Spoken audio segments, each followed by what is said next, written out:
안녕하세요. 2월의 인생학 2월입니다.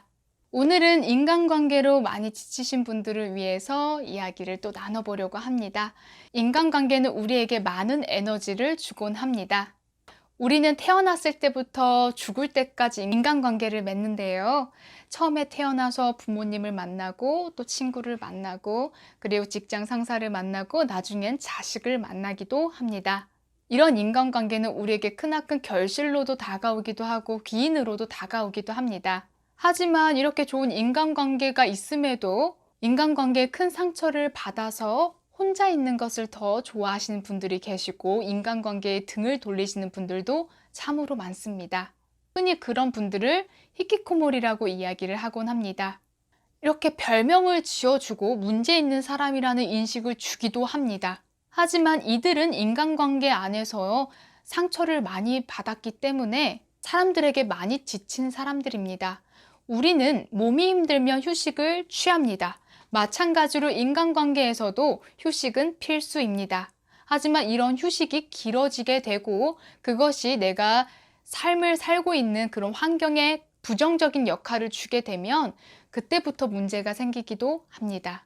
그래서 오늘은 이렇게 사람에게 지치고 숨고 싶은 분들을 위해서 여러 가지 피드백을 준비했습니다. 끝까지 시청 부탁드릴게요. 사람이 싫어지는 데는 여러 가지 이유가 있습니다. 그 이유에는 사람들에게 너무 많이 치여서 그것이 너무 힘들어서 회피하기도 하고 그냥 인간관계에 오는 여러 가지 자극들이 너무 싫어서 회피하기도 합니다. 그런 자극들은 우리가 열등감이나 비교, 그리고 우월감 여러 가지 그런 심리적인 작용들을 이야기합니다. 그리고 인간관계를 할 때마다 눈치를 너무 많이 보기 때문에 그런 눈치 보는 것이 싫어서 인간관계를 단절하기도 합니다. 흔히 인간관계를 잘 하시는 분들을 살펴보면은 무던한 성격을 가지신 분들이 인간관계를 무난하게 잘한다고 이야기를 합니다.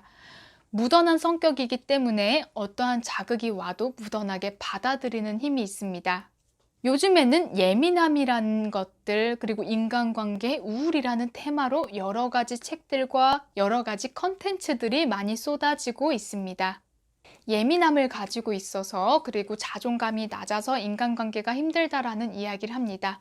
우리가 더 알아야 될 것은 그런 부분들보다는 스스로의 인간관계의 기준이 어떤지를 파악할 수 있어야 합니다.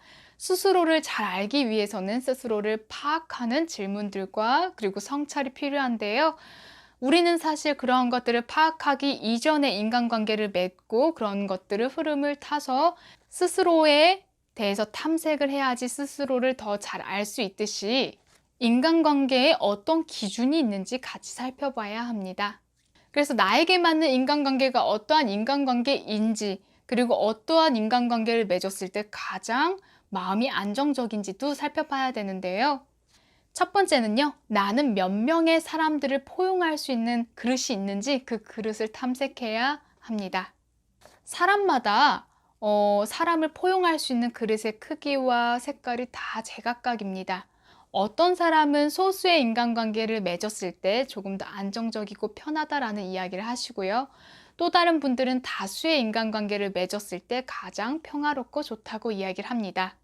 소수의 인간관계를 맺던 분들이 이제 다수의 인간관계를 맺으려고 노력을 하다 보면요.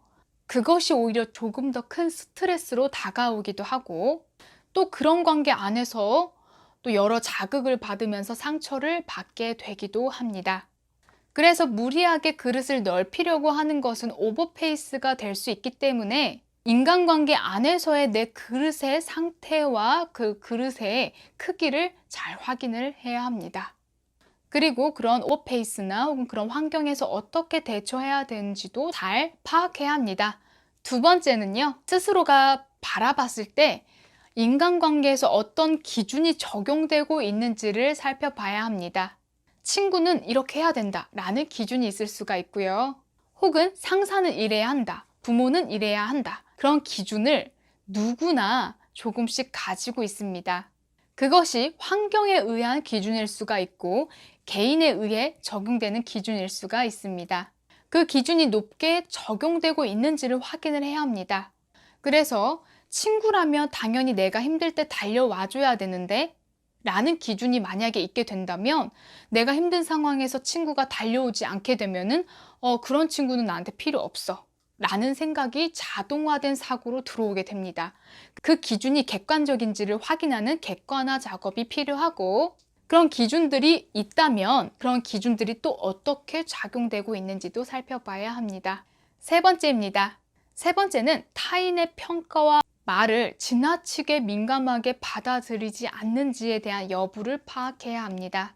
우리는 타인과의 비교와 그리고 여러 가지 기준들을 통해서 성장하기도 하고 그 안에서 심리적으로 우월감과 열등감을 같이 느끼기도 합니다. 긍정적으로 작용했을 때는 성장이라는 것을 얻어서 우리가 앞으로 나아갈 수 있는 힘을 가지게 되지만 그것들이 오히려 상처가 되어서 내 발목을 잡는 경우들이 있습니다. 그래서 그런 발목이 잡히면서 계속해서 그 상처가 곪고 그것들이 더 커지게 된다면 인간관계 안에서도 우리는 건강한 인간관계에 문제가 생길 수가 있습니다. 가령 취업을 준비하고 있는 상황인데 친구는 이미 직장에 잘 들어가서 돈을 잘 모으고 있는 상황이다 라고 예를 들었을 때 그 친구가 너는 공부가 잘 돼가고 있냐 혹은 언제쯤 합격할 수 있겠냐 라는 이야기를 들었을 때 그것이 아무 생각 없이 친구가 던진 이야기지만 듣는 상대방 입장에서는 그것이 나의 아픈 컴플렉스를 건드는 그런 느낌일 수가 있어요. 그래서 이런 말과 이런 평가들이 나에게 얼마큼 아픈지, 그리고 그것들이 너무나 지나치게 민감하게 받아들여서 관계에서의 회피나 단절이 생기지 않는지를 파악해야 합니다. 누구나 사람들은 가지고 있는 아픈 부위가 있어요. 그 부위를 누군가가 좀만 건드려도 우리는 굉장히 놀라서 회피하게 되기도 합니다. 그렇기 때문에 스스로가 가지고 있는 아픈 부분도 파악하는 것이 필요해요. 네 번째입니다. 네 번째는 인간관계 안에서의 트라우마, 그리고 상처가 언제 생겼고 어떻게 생겨났는지를 파악해야 합니다. 어린 시절에 당했던 따돌림이나 인간관계의 상처는 성인이 되어서도 따라옵니다. 어린 시절에 겪은 일인데도 불구하고 자동화된 사고로 인해서 우리는 성인이 되어서도 그런 조그만 비슷한 환경에 놓이게 되면 많이 위축되기도 하고 예전에 과거에 내가 아팠던 기억들이 스물스물 올라오기도 합니다. 마치 이런 건 어렸을 때 이제 손톱을 잘못 다듬어서 신경을 건드렸던 경우 우리는 성인이 돼서도 손톱을 다듬을 때 조심히 다듬습니다. 그때 아팠던 기억이 있었기 때문인데요. 마찬가지로 인간관계에서의 내가 아팠던 상처가 다 아물었다고 생각을 하지만 사실은 그것이 무의식 내에서는 숨겨져 있다라는 것입니다. 그래서 그 시기에 내가 얼마나 아팠는지, 어떤 것이 가장 두려웠는지, 그때 나는 어떠한 대처를 했는지를 파악을 하면서 그때 과거에서의 올라온 자동화된 사고를 우리는 의식적으로 객관화하는 연습을 하셔야 합니다. 그때와 지금의 나는 다르다. 그리고 이 상황은 내가 컨트롤할 수가 있다. 라는 그런 믿음이 필요한 것이죠. 우리의 신념과 생각은 생각보다 자동화되어서 들어오는 사고가 더 많습니다.